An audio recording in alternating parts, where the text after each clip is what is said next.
share some of those with you. And Psalm 51 is one that has been for a long time near and dear to my heart. In fact, as you can tell, my Bible is actually stained at this point, and it's all rumpled and fringed because I open to this quite often. Psalm 51 deals a lot with an individual who is confronted with their sin, and then sees that, and then has to make a choice of how to react. As we look here at the very beginning of Psalm 51, before your Bibles probably say verse 1, the heading before that is part of the actual text. To the choir master, a psalm of David when Nathan the prophet went to him after he had gone into Bathsheba. It gives us a historical context for what's happening in David's life. Sometimes we don't get the same kind of context when David or another psalmist would write a psalm of thanksgiving. We don't always get the context of why he's thankful. Whenever he writes a psalm of exaltation or a psalm of despair, again, sometimes we don't always have that. But here in Psalm 51, we have that good grounding of what's happening. And so David here has been found out what has happened. And not only has he sinned with Bathsheba, he sinned against the nation, he sinned against God, he has killed Uriah the Hittite, all these things that have happened. And so here David is pouring out his heart in this psalm. Here in verse 9, though, if you will look with me there for a few moments, he prays to God that hide your face from my sins and blot out all my iniquities. Create in me a clean heart, O God, and renew a right spirit within me. Cast me not away from your presence, and take not your Holy Spirit from me. Restore to me the joy of your salvation. Uphold me with a willing spirit. Here he is asking God to forgive him. In fact, what we see throughout most of the psalm, if you even back up there into verse 7, purge me with hyssop, and I shall be clean. Wash me, and I shall be whiter than snow. It's this continual idea that God is going to be the one that's going to be able to change him and to help him in this circumstance. But the verse we're going to be focusing on here in verse 10 is, create in me a clean heart, O God, and renew a right spirit within me. David has so much insights in this passage to what sin is and how God views it. He makes a point earlier on there in verse 4, against you and you only have I sinned. And he's not saying that he hasn't wronged others, but he's making the point that sin is ultimately against God. And it's God that he needs to go to for forgiveness. And so, too, here in verse 10, when it comes to change, notice here that David doesn't go to the leading philosophers at the time and says, I want to make my life better. I want to make a difference. He doesn't go to the leading books. He doesn't go to Eat, Pray, Love. He doesn't go to any of those other sources. Where he goes to is he goes to God. And this phrase here in verse 10 is one of my favorites. I think it gives us a very good insight of what we need personally. And so what we're going to do is we're going to take this one phrase here in verse 10, create in me, O God, a clean heart. And we're going to break it down to its core elements and examine each one of them for a few moments this morning. The first one, as we look there in verse 10, he makes the point, create, O God. In Genesis chapter 1, verse 1, we get the very beginning of what happened, of what we know as time. In the beginning, God created the heavens and the earth. The first thing in the entire Bible that we get to know about God is that God is the creator. As we travel down a little bit later into verse 27, we see that God created man in his own image. And in the image of man, he created him, male and female, he created them. And so again, we have the same concept that God is the creator. And we are not fashioned out of just anything. We are fashioned in the image of God. And as we look at Psalm 139 in verse 13, we see another statement here by David, where David acknowledges a very similar principle there in Psalm 139 and again in verse 13, for you have formed my inward parts, you have knitted me together in my mother's womb. For any of those who like to make things, I'm a hobbyist by trade. I do pretty much anything, but nothing very well. I do a whole lot of things, but nothing really well, and usually not for very long. I do something for maybe a couple of months or a couple of years, and then I get bored and I try something different. And I love to make things. So our house and my family's house is full of rubbish that I have created and then given off to other people. The problem is that I'm not a creator. I take a piece of wood and then I put something on it. But I didn't make the wood. And for those, we also like to cook and to bake. One of the things that Brittany and I love to do, when we were first married, we didn't have any money to go and do things. And we had decided before we got married, we weren't going to have a TV in the house because all the distractions that could be. So what do two people do that don't have any money? Well, you cook together because you always have to eat. Breakfast, lunch, and dinner, that's 3 times a day that you get to do something together. So we cooked. And you put eggs in, and you put a little flour and some salt. You put in some baking soda, some baking powder, some flavoring here and there, and then a cake comes out. But I didn't create the cake. What I did was I took all the elements that God had created, and I manipulated them into being something slightly different than what they were before, but I'm not a creator. And sometimes people view themselves sometimes in that sense, but the Bible describes God as the creator. There's a Latin phrase that describes how God created the world, ex nihilo, which means out of nothing. There was nothing, and then God made it. And I think when we look at Psalm 51, that's an important thing to notice here. David is asking God to create in him a clean heart. If God, as we looked in Genesis chapter 1, first off created the world, and then as we saw in Genesis chapter 1, verse 27, he created us in his own image. And David here is acknowledging the fact that God is the creator and he wants him to create. He is asking God to do something that nobody else can do for him. And we can't turn to Dr. Spock. We can't turn to any of the leading psychologists or any philosophers to get the same kind of results that God can offer. David is acknowledging here that what sin has done in his life is to mar his heart and change it from something that God has created good. All you have to do is kind of look at the world around you, or even look inside of you to see how sin has changed you.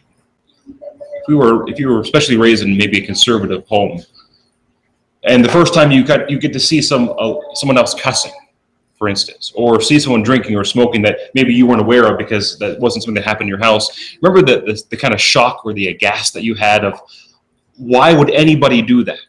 You had that clean and that pure heart that was something that was innocent. We get to see that in children all the time, is that God creates them innocent.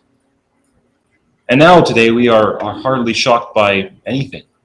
If we live 20, 30, 50, 60, 80 years in this world, there's not a whole lot that shocks us anymore because we've seen it all. And here David is making the point that his heart has been corrupted by sin. And what he needs his creator to create in him a new heart. If we're looking over at John chapter 2, again, just making the point that this is a defining attribute of who God is. Have you ever noticed that what Jesus does for his very first miracle, as we have recorded for us in the book of John, there for verses 7 down to verse 9, is he creates water out of wine. What we get to see, John is a really great analogy to the very beginning of the Bible. He begins there in John chapter 1 to deal with, or to kind of echo those phrases that we find in Genesis chapter 1. In the beginning was the Word. And so we're introduced to Jesus in similar terms that the Bible, Genesis introduces us to God. And then what we get to see in Genesis chapter 1 is God creates, and Jesus' first miracle, as recorded for us in John, is Jesus creating. And the same thing happens over in Exodus chapter 7, when God introduces himself to Pharaoh. There in Exodus chapter 7.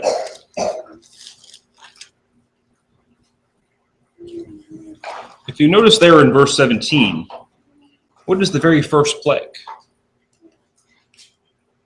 God creating blood in the Nile. Because there's no way you can manipulate water to make it blood. That is a term of creation there in Exodus chapter 17. The first plague that he introduces is a creation plague. And I find that to be remarkable that when John introduces Jesus, it's a creation that he's doing.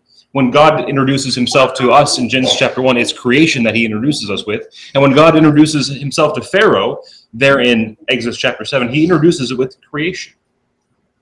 And that is remarkable because God is a creator. The second phrase there in Psalm 51, is also equally important for us to understand. He makes a point there in verse 10, create in me a clean heart. If you look at Psalm 3, what I had done whenever I was preparing this lesson was I was going to look for some other passages in which David makes the point that God needs him personally. Sometimes we have the unfortunate habit of pointing fingers. And that's not to say that we don't have the responsibility to send out warnings, like Ezekiel tells us, to be the watchman. And it's not to say that we don't have the responsibility of rebuking and reproving when there needs to be such. But we realize that the change has to begin at home first. And so I was going to go through and say, well, what are some other Psalms, since David really kind of harps on this a lot, that David really understands his personal need for God. And so what I did was I just opened up to the very beginning of Psalms. And if you notice, I have Psalm 3, Psalm 4, Psalm 5, Psalm 6, Psalm 7. And I could have kept on going. And I realized, well, I'm going to spend all day with just the fact that David recognizes his personal need for God. There in Psalm 3, verse 4 and verse 5, he says, I cry aloud to the Lord, and he answers me from his holy hill. I lay down and sleep. I woke again, for the Lord sustains me. And there in chapter 4 and in verse 8, in peace I both lie down and sleep, for you alone, O Lord, make me dwell in safety. And there again in Psalm 5 and verse 8, lead me, O God, in your righteousness, because of my enemies, make your way straight before me. And there again in Psalm 6 and verse 2, be gracious to me, O Lord, for I am languishing. Heal me, O Lord, for my bones are troubled. And then just over in Psalm 7, verse 1, O Lord my God, in you do I take refuge. Save me from my pursuers and deliver me.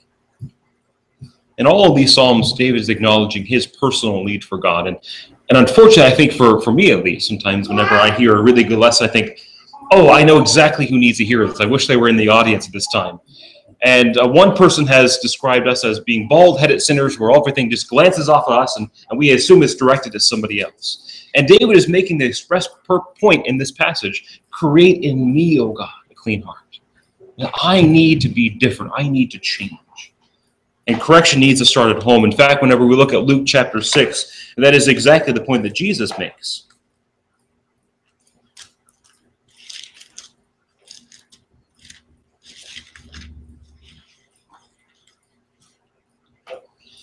There in Luke chapter 6, Jesus asked the question there in verse 39. We were to back up just a couple of verses. He tells him a parable and says, can a blind man lead a blind man? Will they not both fall into a pit? A disciple is not above his teacher, but everyone who is fully trained will be like his teacher. Why do you see the speck that is in your brother's eye, but do not notice the log that is in your own eye? How can you say to your brother, brother, let me take out the speck that is out of your eye, when you do not see the speck or see the log that is in your own eye? You hypocrite, first take the log out of your own eye, and then you will see clearly to take out the speck that is in your brother's eye. Jesus here is using hyperbole.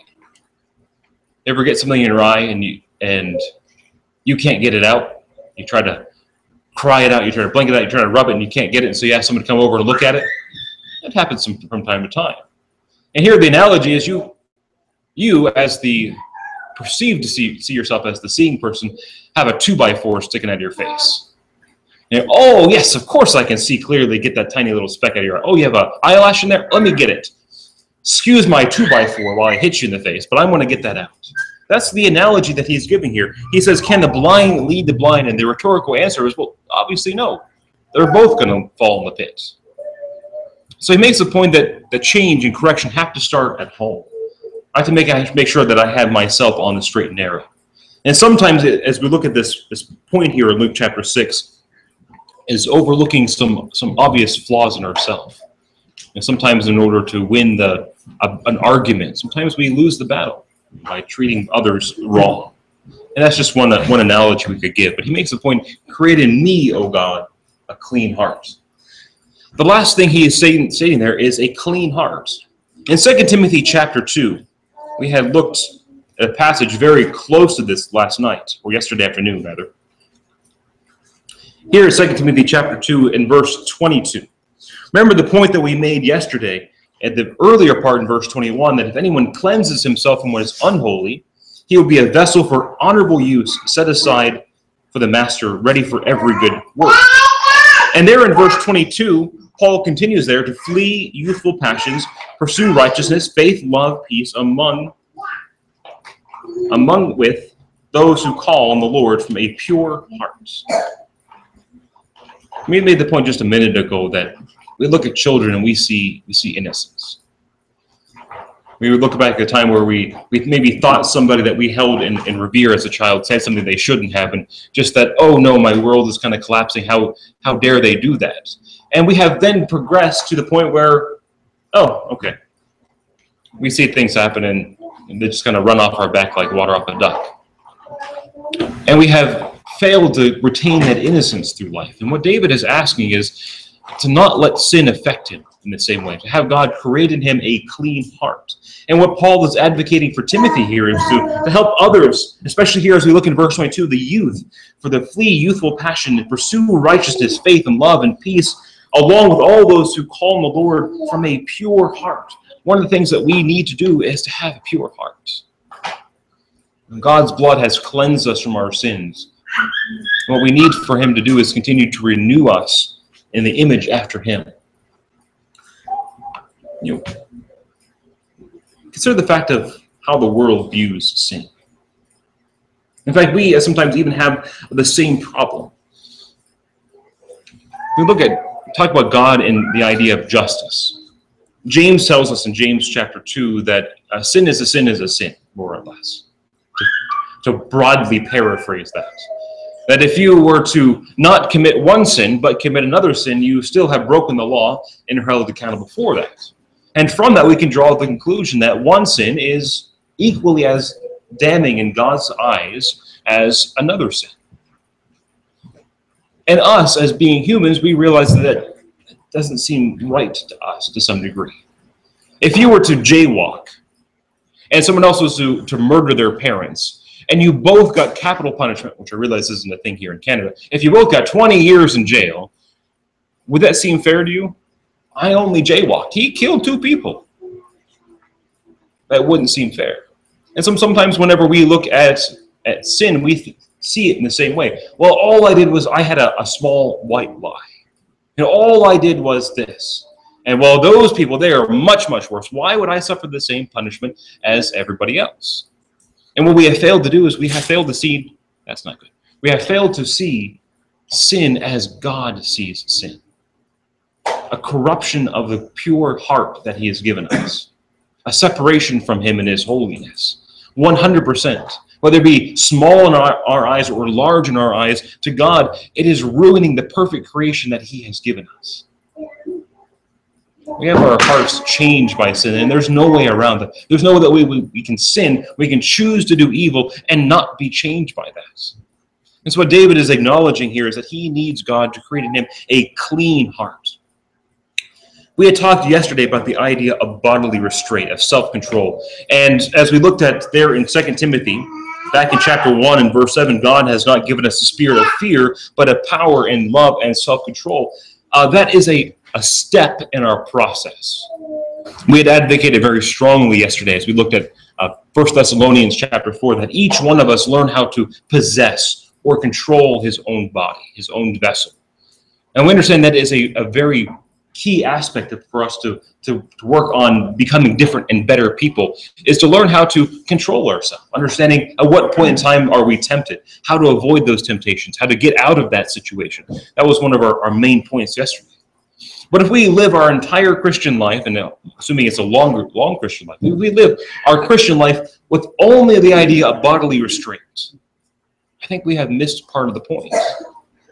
I want more than just to hold myself back from sin. I really, really, really want it, but I want to hold myself back. That's where we begin. This is a lifestyle that we're used to, and we're changing from that. But if we spend our entire life of just, I really, really want all that sin so bad, I think we're going to be missing part of the point. If we look at 1 Samuel chapter 13.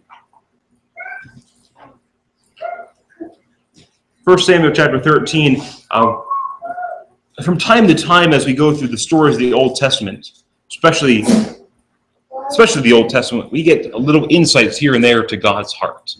Obviously, I think we get a lot more of it as we get in the New Testament and we get to see Jesus in the flesh.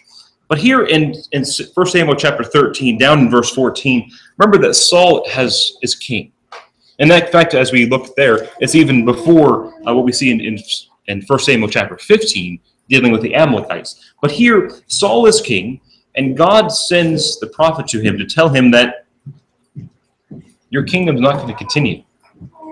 I no longer want you as king. And here in verse 14 it says, but now your kingdom shall not continue. The Lord has sought out a man after his own heart. And the Lord has commanded him to be prince over his people because you have not kept the commandments that God has given you. What was it that God didn't like about Saul? Was it that Saul was too tall? Was it Saul that he was just too good looking? Was Saul too skilled in battle? Or was it the opposite, that Saul wasn't tall enough? Head and shoulders, still not tall enough. He was a good looking man, but still not good looking enough. Was he a coward in battle and therefore just too cowardly? Well, God says that I am seeking after a man after my own heart. We're starting to hopefully see that God sees sin differently than us. And we need to begin to have the process of seeing sin as he sees it. In fact, when we look at Matthew chapter 5, just to slowly go through some of those things there in the Sermon on the Mount, one of the very first things we see when Jesus begins his ministry through the account of Matthew. We have a series here in verse 21, verse 27, and verse 43. All of them begin with, you have heard it was said, but I say to you, or here in verse 21, you've heard that it was said to those of old, you shall not murder, and whoever murders is liable of judgment. And there's, under the old law, it was a lot about dealing with bodily restraint. Just don't do this. And Jesus is making the point that there's a message behind that point. It's not just, okay, don't kill people. And if you don't kill people, you're doing pretty good. Jesus then continues here in verse 22, but I said to you, everyone who is angry with his brother is liable to judgment, and whoever insults his brother is liable to counsel, and whoever says, you fool, will be liable to hellfire. So if you offered a gift to the altar, and then remember that your brother has something against you, leave your gift before the altar and go. First, be reconciled to your brother, and then come and offer your gift. Jesus is making the point, so the commandment of do not murder has a message behind it. You don't murder because you love your brother, and you're wanting to make things right with him. The same thing here in verse 27. You have heard it was said that you shall not commit adultery. But I say to you, everyone who looks at a woman with lustful intent has already committed adultery in his heart. It's more than just don't commit the act. It's how does your heart react to it? The same thing here. It's not just, as we look at the anger, it's not just the murder. How is your heart towards your brother? It's not just committing the act of adultery. How is your heart towards other people? The same thing here in verse 43. You have heard it was said, there in verse 43, you shall love your neighbor and hate your enemy. And we talked about this just a couple days ago. But I say to you, love your enemy and pray for those who persecute you. Not just going out and doing things against them. Obviously, don't go out and do things against them. But to change your heart on how you view them. All of these things deal with having God create in us a clean heart. That goes a little bit beyond the idea of just bodily restraint, which is the first step. And it's absolutely important. But we hopefully need to progress farther than that. And one of my favorite passages, as we look down here in 2 Samuel chapter 23, it's just a couple verses kind of tucked away inside of a bigger story. Verses 13 down to verse 16. As we're talking about the idea of a clean heart, a heart that is honestly desirous for God, is what we're looking at. Desirous to see sin as God sees sin, and see his commandments as God sees his commandments. This is a little bit off topic. It's a rabbit trail that we're going to chase for just a moment. David here has been fighting against the Philistines. And what we get to see here in verse 13 is that, there in verse 13, David and his men, who were about 600, arose and departed from there, and they went wherever they could go. And when Saul was told that David, I'm in First Samuel. That would make a big difference. I'm thinking, man, this is not the same text that I read last night. Here in 2 Samuel chapter 23, I will eventually get there. I did not have my cup of coffee this morning. There in verse 13. And 3 of the 30 chief men went down and came about harvest time to David at the cave of Adullam, where there was a band of the Philistines encamped in the valley of Rephaim.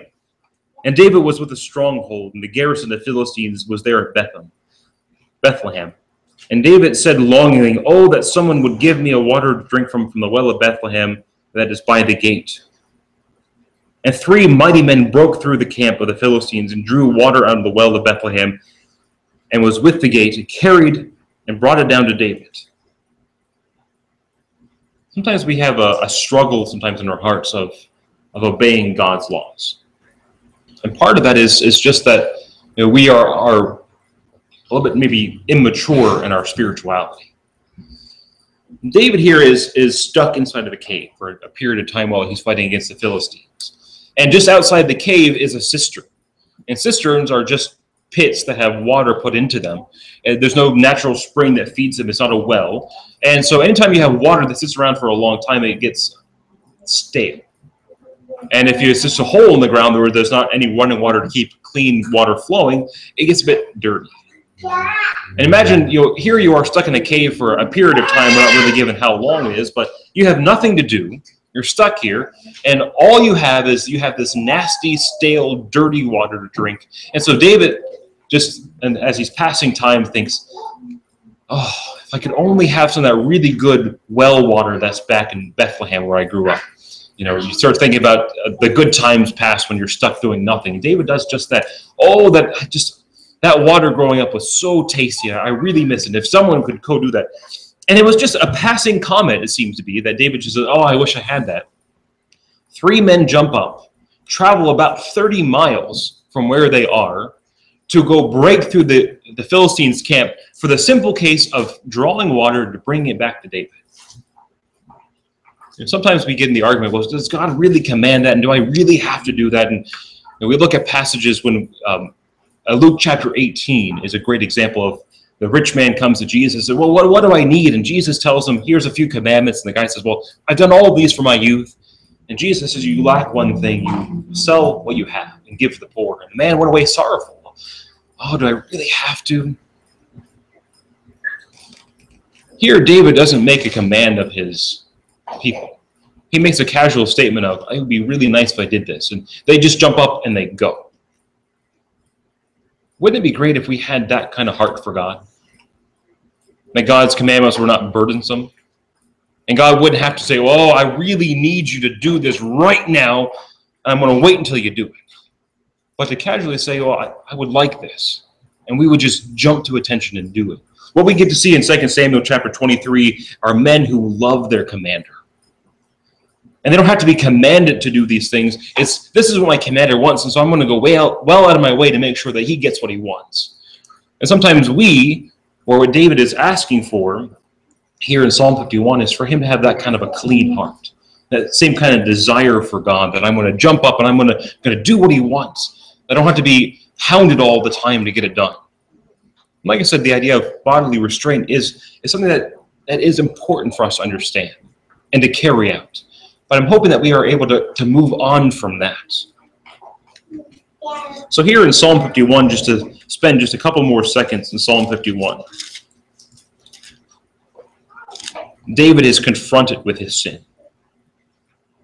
He makes the point earlier on that his sin is always before him,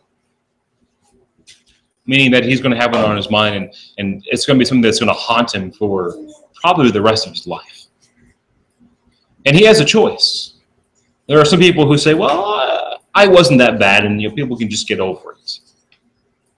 And there's people here like David who say, "I want to honestly change." And David goes to the source. He asks God to create in him. This is a key attribute of who God is. He is the creator. He knows us intimately. David acknowledges in Psalm 139 that God has knitted him in his mother's womb. And from before his birth, God knew him. And it's important for us that we understand that we turn to our Creator whenever we realize that we need a change. He asked that God does this for him. His first primary concern is that he gets himself right with God before he goes and starts pointing everyone else at, well, I know I'm a bad king and I know I've sinned with them, but you guys need to change too. He is humble enough to say that I need to change. Create in me, O God, a clean heart. Sin, there's no way that sin does not change who we are. And we need to try to make it back to that innocence, to have a renewal of our mind. A day-by-day process where we are trying to hopefully get to the point where we hate sin as God hates sin. And while that we progress further than just, I want to hold myself back from sin to, I want to desirously do good. And so Psalm 51 has long since been one of my favorites for those elements there. There's many more things we could go through in Psalm 51. We could spend a whole weekend just on Psalm 51. But those are the points I would like to point out. I want us to make that kind of our personal statement. And create in me, O God, a clean heart, and renew a right spirit within me. Thank you for your time.